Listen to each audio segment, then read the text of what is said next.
in addition to the visitor that we had in the first half of the lecture, we are also like diving still deeper into AI or machine learning still.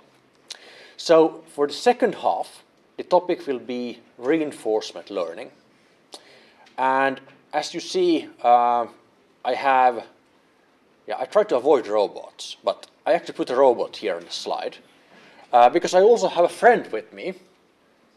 This little guy usually lives in my office, and in a bit you'll see what it is capable of. The sunglasses are mostly just for show. There's a camera here behind, but yeah, some colleagues thought that the sunglasses fit, so it has had sunglasses ever since. But let's go into that in a bit. So, reinforcement learning, and what that is, you will learn today. So now in this 43 minutes, we will look into what RL is. I'll show you some use cases of what RL can be used for. We will look into some specific things in reinforcement learning, such as like model-based RL. And then I try to highlight some applications of RL. And you will see that RL is very much kind of an ongoing research field. But now in the recent years, there's actually been some actual applications as well. And yeah, we'll also learn what this running little guy has to do with RL. Okay. Any questions? Wishes? Anything you're wondering about at this point? Please nod if you want me to go forward, to interact with me a bit. Help me out. Okay, you remember, first lecture, we looked at AI, big blob. And then the second lecture, we zoomed in and looked at machine learning. The third lecture, we looked at specific model families, namely deep learning. And that was on the model side of machine learning. But today, we are looking at RL, reinforcement learning. And this was just quickly mentioned on the machine learning lecture. And it had to do with the algorithms part, ways of learning. You remember there was like unsupervised learning, supervised learning, and then there was like this kind of like obscure reinforcement learning that didn't quite fit under these other things. And that's the topic for today. So if we look back at some like big victories of AI, so actually having a machine beat the human champion in chess was one of like the big steps that AI took in the 90s. But the irony of AI is that actually winning the game of chess, the game itself, playing the game, turns out to be the easy part. But then grabbing the chess pieces, having a machine grab those and kind of actually play the game as an entity is the challenging part. So the harder part is actually being able to grab the pieces. And RL is basically tackling kind of this problem, kind of tackling the problem of like more human-like learning. So RL is concerned with how algorithms should take actions to maximize some cumulative reward, some goal in the future. Where typical use cases are tasks and like environments that are complicated, but it's kind of easy to provide feedback. And well, what is that? Like, I think an excellent example is learning to walk. Be that then a human learning to walk or a robot learning to walk. It's very hard to teach a robot like this to walk by providing, I don't know, videos of people walking. How does that actually help the robot to learn anything? It doesn't really. But it's very easy to formulate when the robot was successful in moving forward. So why not let the robot try different things, and then if it manages to do something useful, reward it, reinforce the things that work. And that's what RL is based on. And many things such as learning to walk, learning to drive, learning to grasp things like the chess pieces, or learning to play games are such things that can be very complicated, but it's easy to say when the machine did well. Say, you did well in a game if you won the game or got many points. Or you did well in walking if you managed to move forward, and so on. Okay. So, let's look at an example. This is, somehow many of the examples are from OpenAI, and don't consider this me spreading some OpenAI propaganda. Rather think of them being very good at presenting what they do and having good teams for actually solving relevant problems. We're trying to build robots that learn, a little bit like humans do, by trial and error. What we've done is train an algorithm to solve the Rubik's Cube one-handed with a robotic hand, which is actually pretty hard even for a human to do. We don't tell it how the hand needs to move the cube in order to get there. The particular friction that's on the fingers, how easy it is to turn the faces on the cube, what the gravity, what the weight of the cube is, all of these things, it needs to learn by itself. The interesting thing is that kind of standard techniques in robotics haven't been able to scale to that complexity that we see in a robotic hand.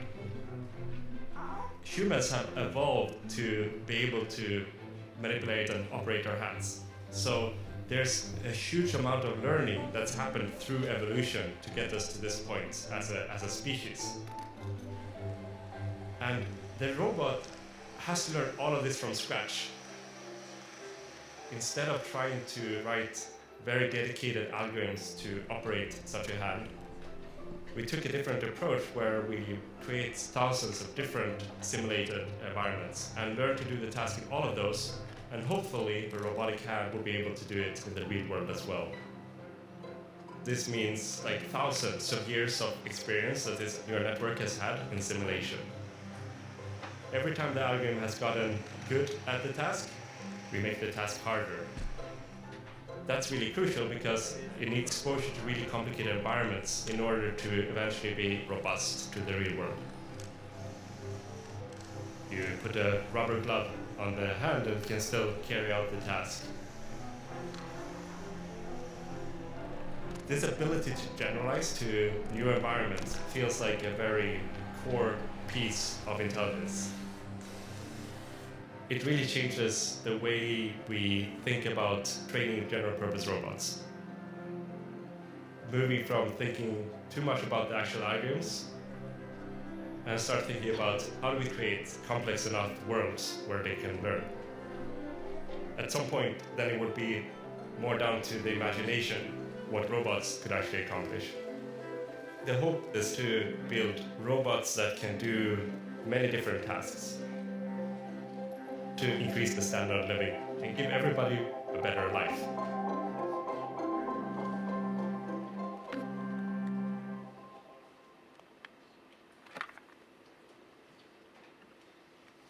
So, the basic idea behind reinforcement learning is that you have an agent.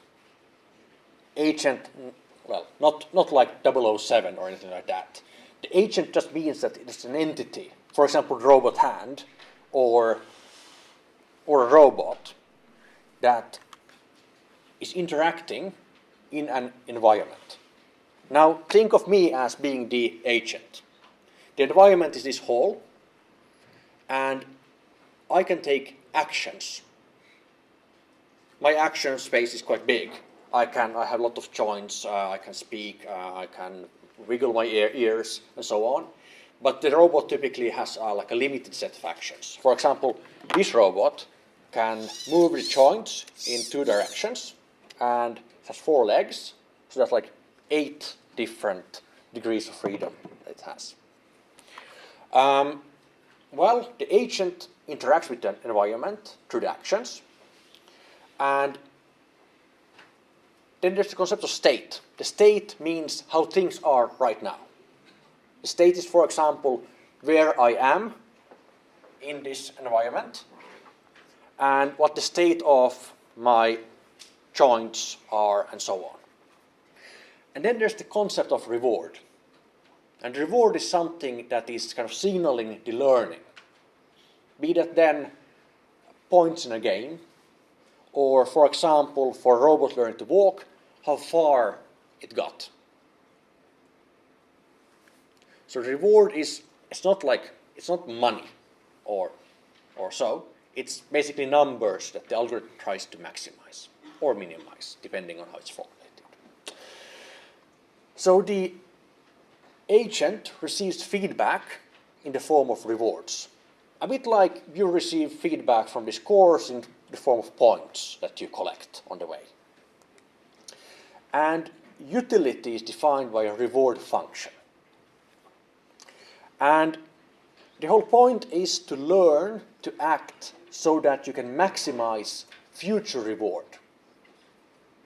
So everything that you do right now doesn't need to kind of contribute to an immediate reward, but actually, like, for example, me grabbing the pen there.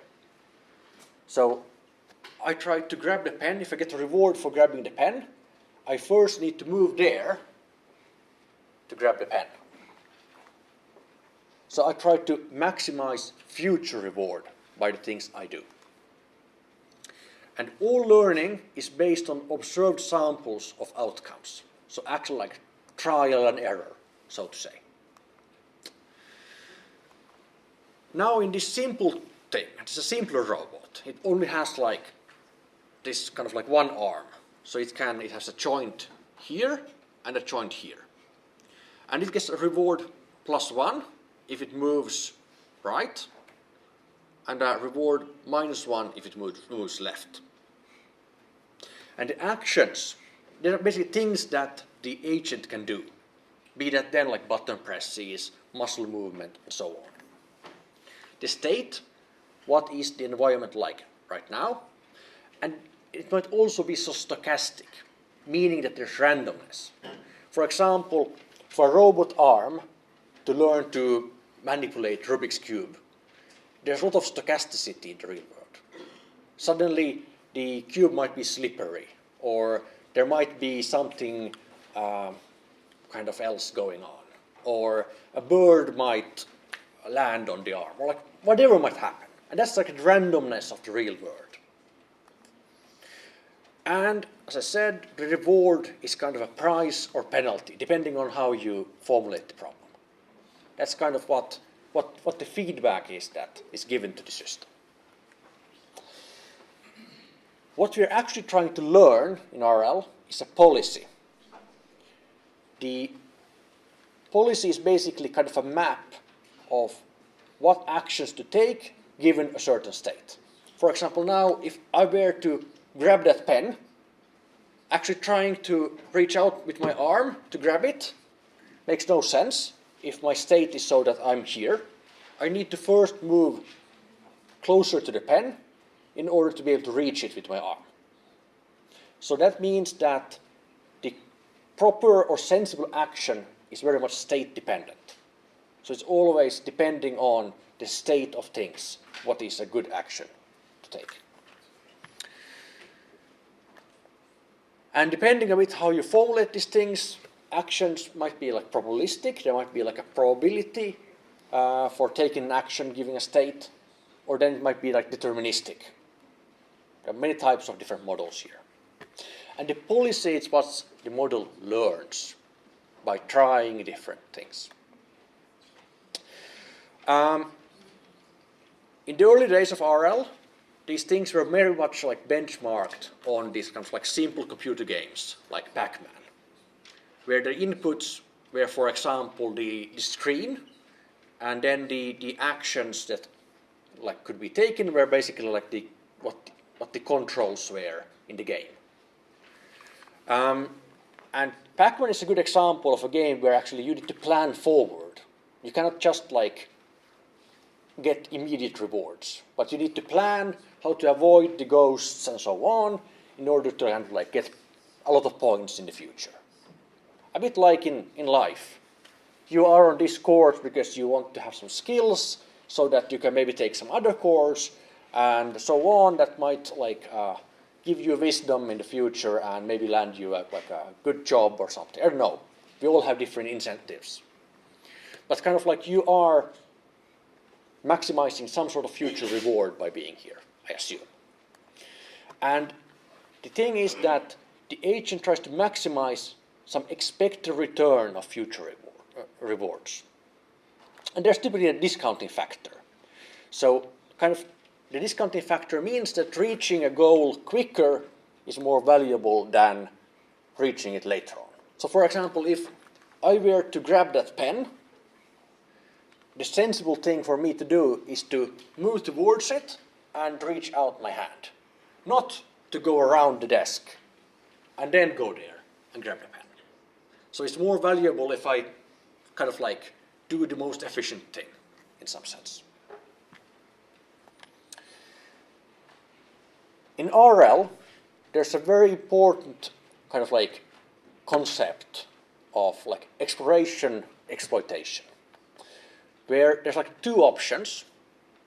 The agent can either like explore or exploit what it knows. And one way of thinking of exploration and exploitation is that, is anyone planning to go and eat in a restaurant this evening? It's Friday after all. Anyone? Maybe. Maybe. I might go, I don't know. But let's say I decide to go to a restaurant where I've been before. So then I open the menu, and the first item on the menu is something that I ate there the last time. And it was good. So then I can either exploit what I already know and take the same dish that I know that is good. Or I can explore further and sample some other dish on the menu in order to maybe find something even better that I can then exploit in the future. So that's the concept of exploration and exploitation. And you need to do a bit of both, because if you never explore, you have no clue of what the options are. But then if you only explore and never exploit, you never kind of reach your goal either.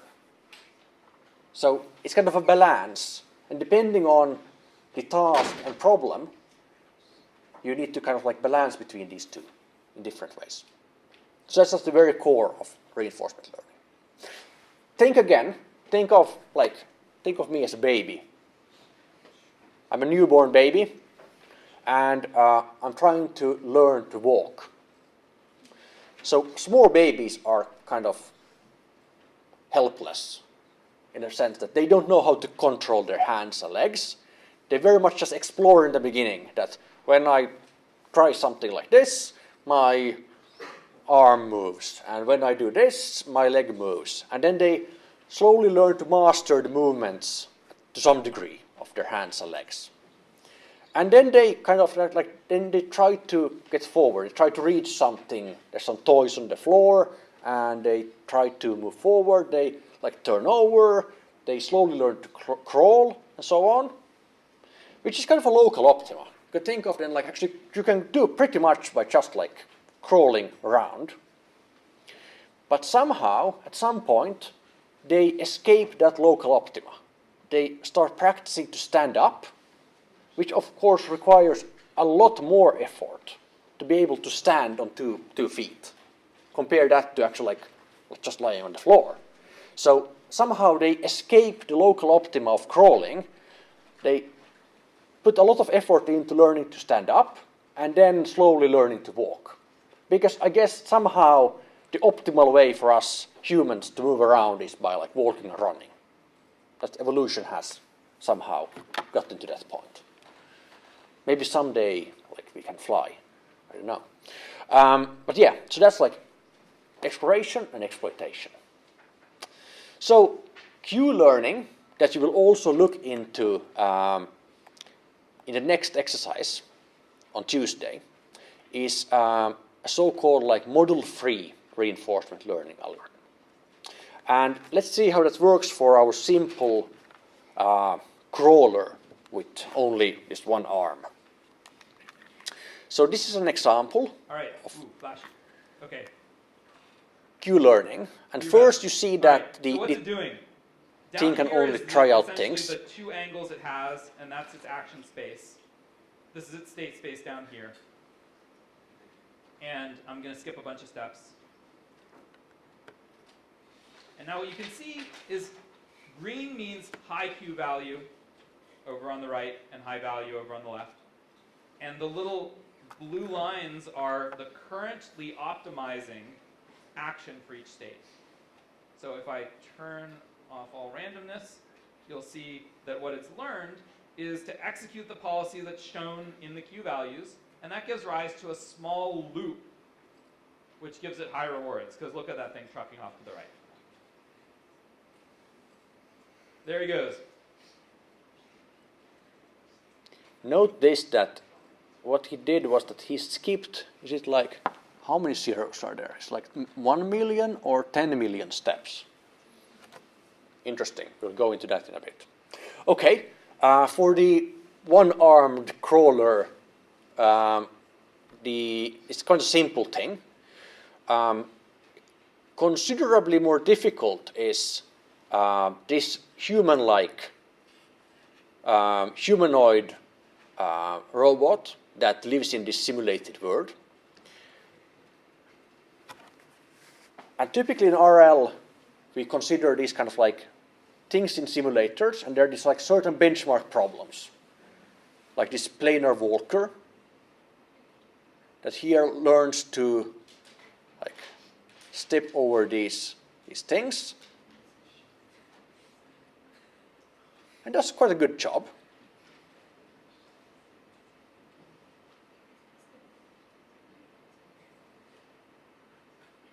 Good job.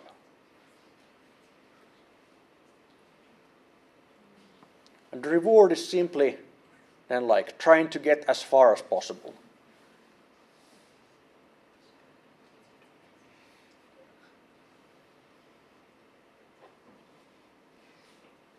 And this is another benchmark. This is actually like very much like this guy. You see that it has kind of like the same setup in the legs. And there it failed.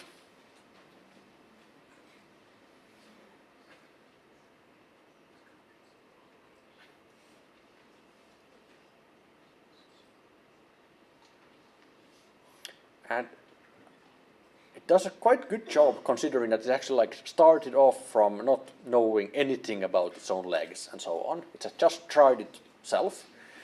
And well, this is typically everyone's favorite. The gait is a bit weird.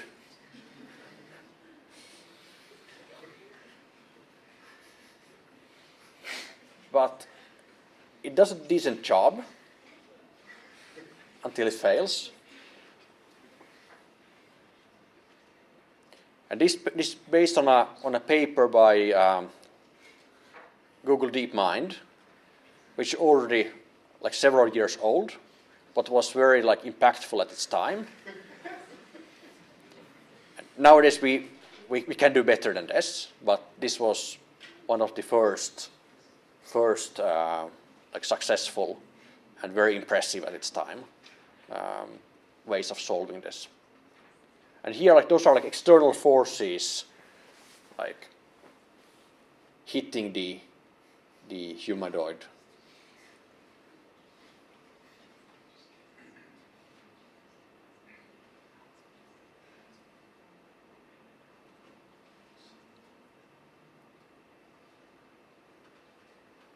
Great job.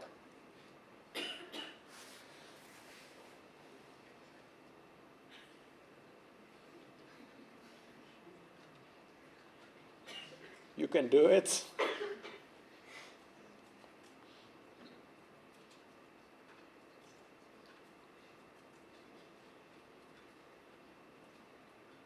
Awesome. Okay, so now you see what the whole idea of RL is. Like, learning through trial and error. Well, it's a way of learning. And what is actually being learned? Question. In the previous slide, you mentioned about this algorithm is model free. So are there opposite of it? And We'll go into that in a bit. Yeah, great question. About the previous video in general, so was like the point that to have like a simulated environment where the physics engine is like as close to the real world as possible? Kind of, yeah. And we'll go into why it's a simulated environment in a bit.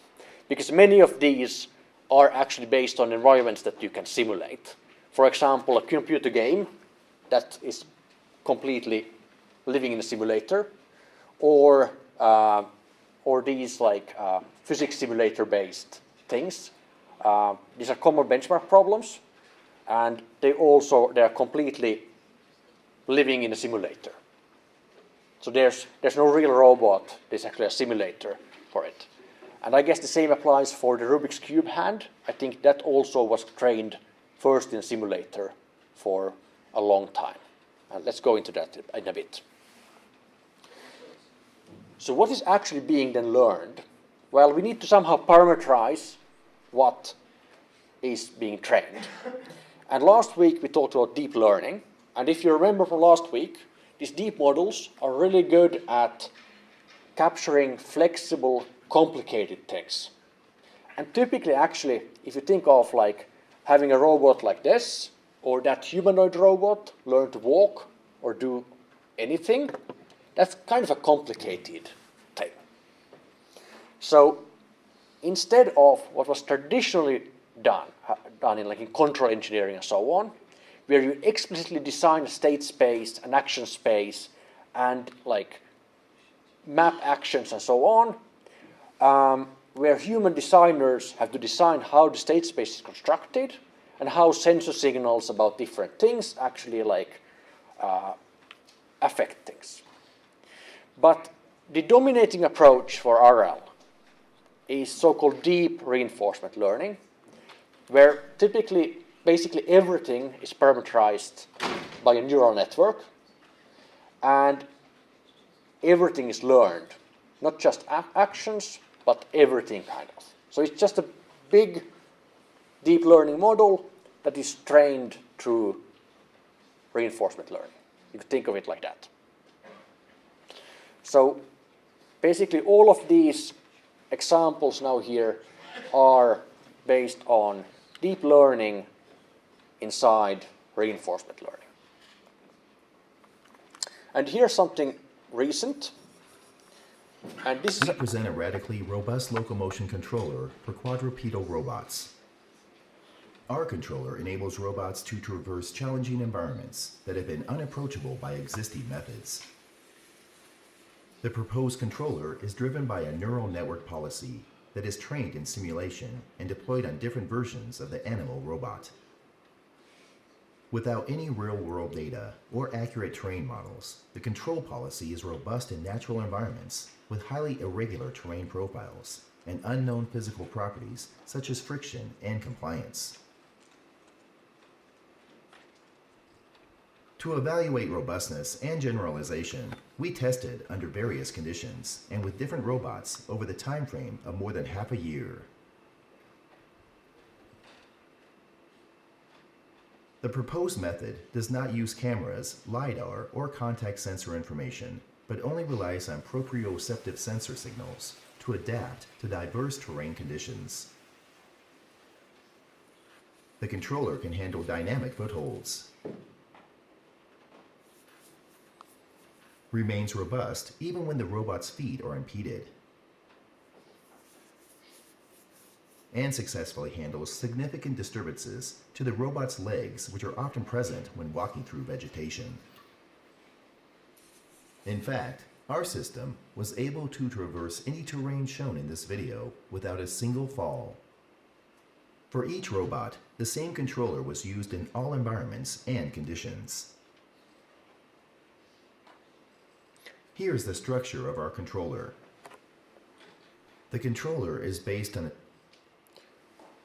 So compared to the videos that we looked at on the first lecture, where we had Boston Dynamics robots that operate in a very sort of constrained space where everything is controlled, this is kind of quite the opposite, because here the idea is that these robots would be able to like walk in any sort of terrain and being very robust to what they encounter, like gravel, snow, and so on. But in this video they also mentioned that it was trained in a simulator.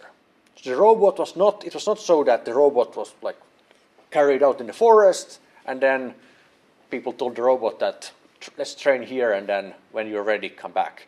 No, everything was trained in a simulator, which feels a bit odd because the world is full of challenging terrains to train in. So, RL sounds great, but there are many unsolved practical challenges in reinforcement learning.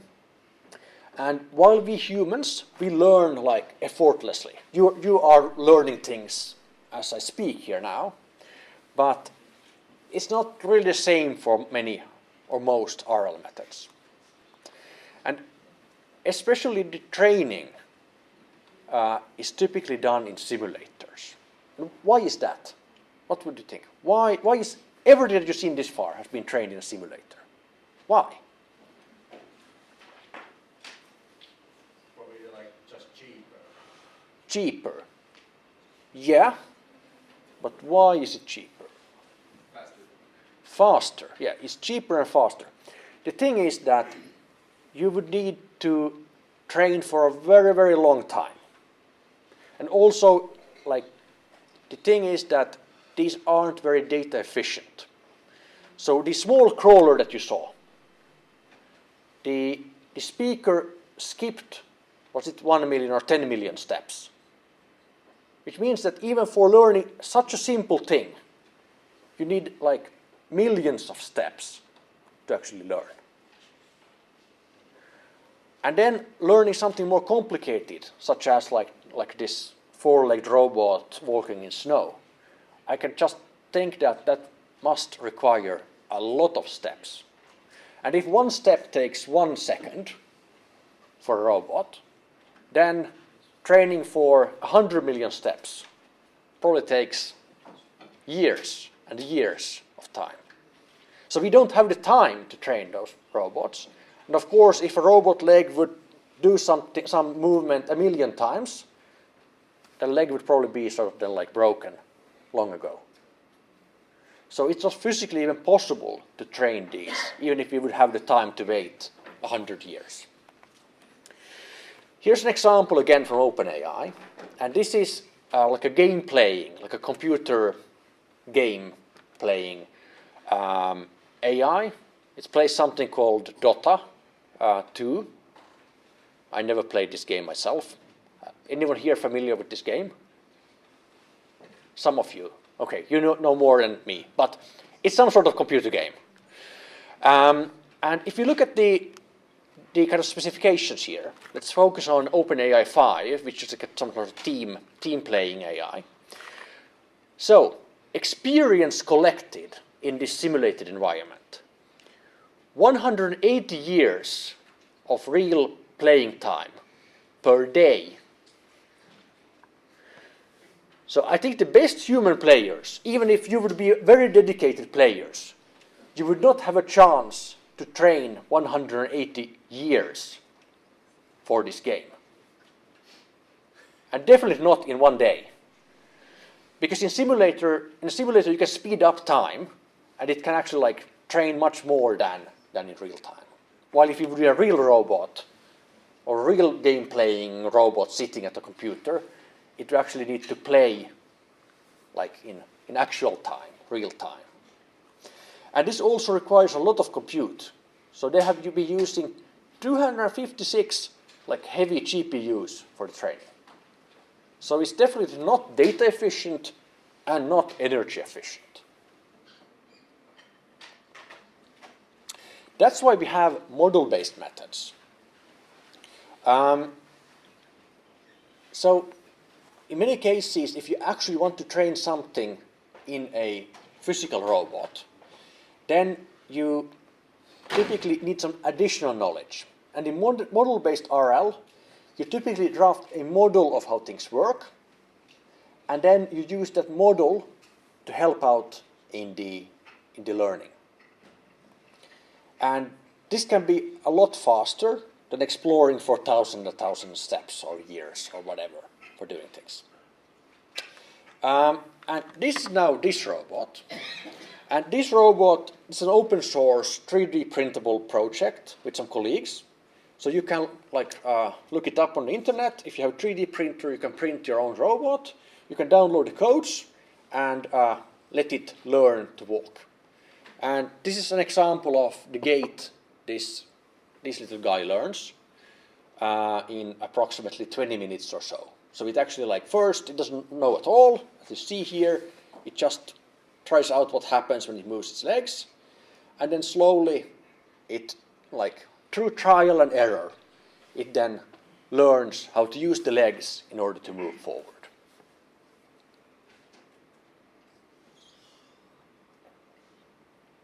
And then, well, in 20 minutes it fails many times, but then it slowly learns to use the legs to actually move. Then there's also a concept called inverse reinforcement learning. So in inverse reinforcement learning, there's no reward function given. Instead, the reward function is what is being inferred from a set of observations. And why is this? So this can be interested in user studies, basically like UI development or UI, user interface optimization. So basically here, the goal is not to learn to do something, but to actually learn why someone is doing something. So basically observing, for example, a really good player in a game, or someone who is very quick at doing something, an expert, and then finding what is driving their actions. That's inverse reinforcement learning. With this being said, many RL things are kind of research. You cannot buy a robot like that walks on snow or so on. Okay, you can buy a robot and you can deploy an RL method on it. But this is not something that is that widely being used in user products. Some exceptions, though. Large language models are typically nowadays being tuned with so-called reinforcement learning with human feedback, where basically the LLM is trained with a lot of data, but then the final user experience is actually fine-tuned by feedback from human users who kind of reinforce desired behavior of the model. Like ChatGPT is one good example of a product that uses reinforcement learning with human feedback. So that's actually a real use case. And then there are more obscure, more a bit random. This is something that I found. So autonomous navigation of these big balloons, these weather balloons that use RL. Actually try out things and fail. So that's an actual use case. And then most of RL is very researchy, and I would say that doesn't actually work yet. So whenever someone asks me if RL works, I tell them it doesn't. And 70% of the time, I'm right. Which kind of means that there's still some things that work. And I think those things that work are probably growing in the next years, or so I at least hope. So to summarize RL is concerned with how algorithms should take actions to maximize some cumulative reward, some future reward. And these are good for things where the task and environment are complicated, but it's easy to give feedback or some reward when the agent or AI is doing the right thing. And RL is a very active research topic. It's been very active for many years, and there's been progress, but still, I think there's still a lot to be improved and found in RL. And yeah, there are still not that many applications that are widely available and work, with some exceptions, though. What next? That was a short introduction to RL. You will continue with RL on Tuesday. You will get to play against a game-playing AI, train it, and then play again against it. I will also provide access to previous guest lectures in my courses so that you can watch those if you're interested. We have had a long lineup of great speakers in the previous years. Remember the computer assignment on Tuesday, and you're going to have a spring break for Easter now. I guess that's from Thursday to Tuesday next week, which means that there is no lecture next week, but there's a lecture the week after. Any questions at this point? Can I ask about like the NVIDIA? It just released its own AI. I don't know what kind of domain and how they work. Like recent, like I think last week in NVIDIA conference, AI it released a set of robot where some can and some can like using doing some normal like open person.